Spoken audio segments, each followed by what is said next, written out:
In today's video, in the grand theatre of British true crime, few acts have managed to merge generational dysfunction and Sports Direct shopping bags quite as seamlessly as the tale of Raymond and Nathan Kinnear. What begins as a quiet life in Llangollen caravan quickly spirals into a full-blown multi-million-pound dealing conspiracy that spans North Wales to Merseyside, complete with foul window escapes and messages from users named Bushturn and Notorious Bonsai. This is Curios&Spiritual.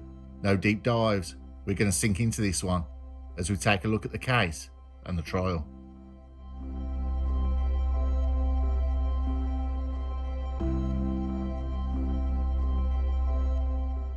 We go back to June 2024. Raymond Kinnear, aged 63 years old, was living the dream, or a kind of Channel 5 docu-series version of it, in a caravan at Harry Farm in Llangollen. Picturesque hills, quiet sheep, sometimes, and a suspiciously shiny Audi. If caravans could talk, this would have screamed something illegal is happening right here. Raymond Kinnear, far from a retiree enjoying bird watching, Raymond had a past as checkered as the floor at a Wetherspoons pub. A 3-year stint in 1988 for causing death by reckless driving was just a start. By 2019, he graduated to Class A trafficking, proving that some people do and can retire to crime. Let's face it, who could live off today's pension? Raymond Kinnear was a master of disguise. He was blending in by sticking out. Living off the grid meant fewer questions, fewer witnesses, and apparently more boot space for 70 kilos of Class A in your shiny Audi.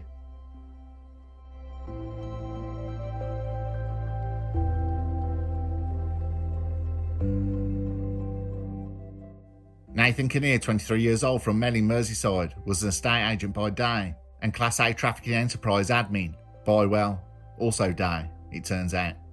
While most estate agents are accused of being shady, Nathan took it to the next level.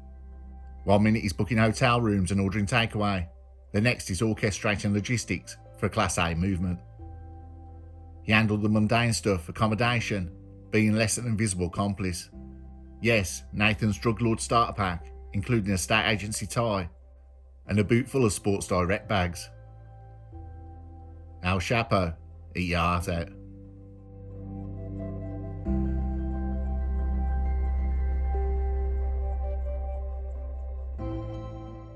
You'd expect a £1.5 million Class A stash to be stored in some Bond villain style hideout. But no, the Kinnears chose the peak of inconspicuousness. Sports Direct bags. That's right, the same ones used to carry muddy trainers and broken dreams. When your wife kicks you out and everything you own now fits into one of them bags, and everything she owns was all your stuff, including a duck's clothes brush you bought for £1 at an antiques fair, which brings you so much joy, is now hers. You get snide remarks, well, why did you get married then? I reply, because I got tired of finishing my own sentences. Anyways, enough of my life, let's get back to the case. The Class A product was stored in a grey Audi A4 at Unit 2 of the Liver Industrial Estate. Unit was supposedly rented by a bathroom business, because who doesn't trust a bloke in a caravan selling toilets? Adding to this little crew was Nathan's girlfriend. She bought the infamous bags and Aldi bags, lightly unaware of what she was doing.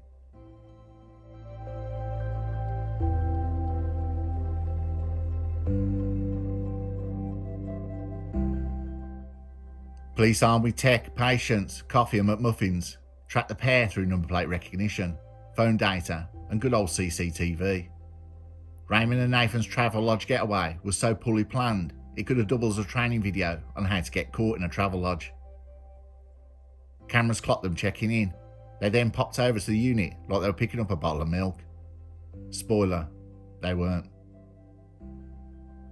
Raymond was arrested holding the Audi keys, presumably looking shocked that someone had figured out the incredibly complex link between a guy with a key and a car full of 45 kilograms of Class A Tony Montana inside.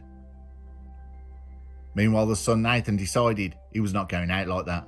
He attempted an escape through an upstairs window at his girlfriend's house when the police showed up. He was one floor up and must have been too much, and he must have thought better of it and climbed back in. Police seized several items at Raymond Kinnear's caravan, including £30,000 in cash, and what every dealer has, a Rolex watch, a crown for every achievement.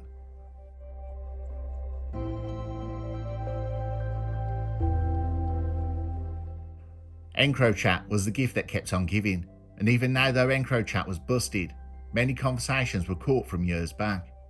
It would require matching locations, streets and roads, addresses, code names, nicknames with police intel. Yet the family crew was using it, but only ditched it after EncroChat was hacked by the police. It was only after police had busted father and son that the EncroChat handles were linked. Police were moving from intel gathered that Raymond Kinnear was involved in moving Class A. Raymond's alter ego on EncroChat was Viperbat, because of course it was. His encrypted conversations read like that of bad dialogue from a Guy Ritchie film, codenames like Bush Turn and Notorious Bonsai, detailed supply deals, and a digital ego inflated beyond measure. He wasn't just moving bricks, he fancied himself as a mortar, holding the underworld together.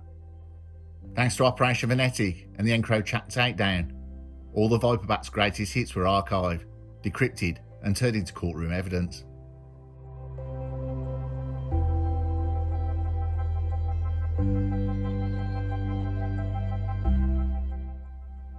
On May 25, 2025 at Liverpool Crown Court, they heard that police had arrived at the unit on Liver Industrial Estate in Aintree on June 18, 2024, where they found the car in a unit which appeared to be under the control of a bathroom company. In fact, it had been subleased by Raymond Kinnear on April 28, 2024, and his car was containing 70 vacuum-sealed bricks of Class A Tony Montana. In Sports Direct bags in total, the 45 kg of Class A was estimated to be worth around £1.5 million. The 45 kg of Class A seized on that occasion took the amount of Class A the pair were implicated in to a whopping 211 kg between March 1st and May 17th.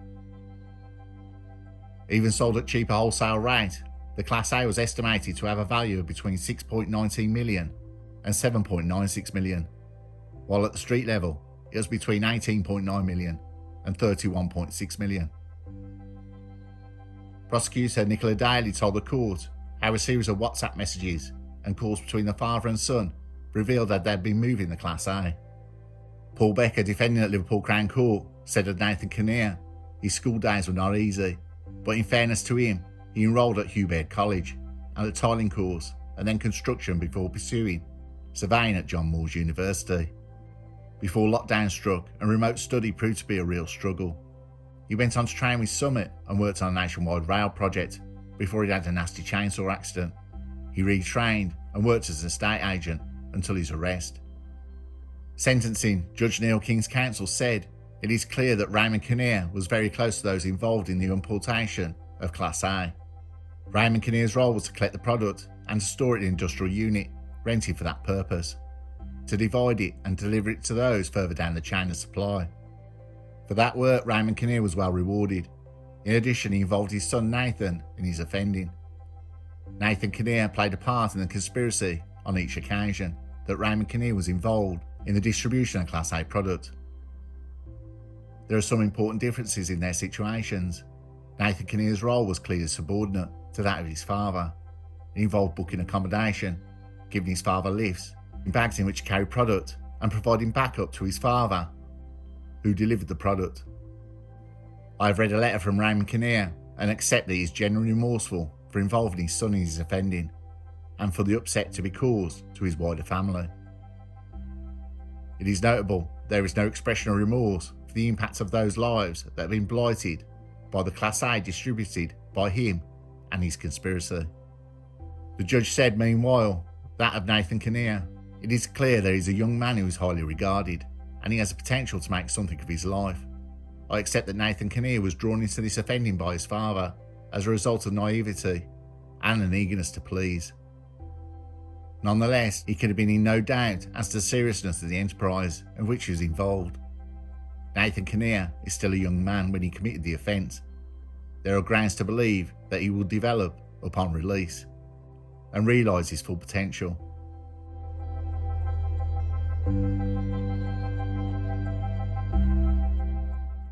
The judge said that Raymond Kinnear is 63 years of age, and he has to accept that a significant period of his latter part of his life will be spent serving a custodial sentence.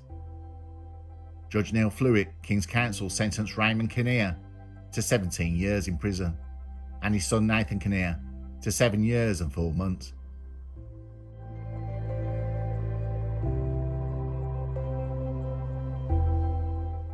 What had drawn me to this case was the father and son, who ran a dealing plot worth £31.6 million and jailed for nearly 25 years.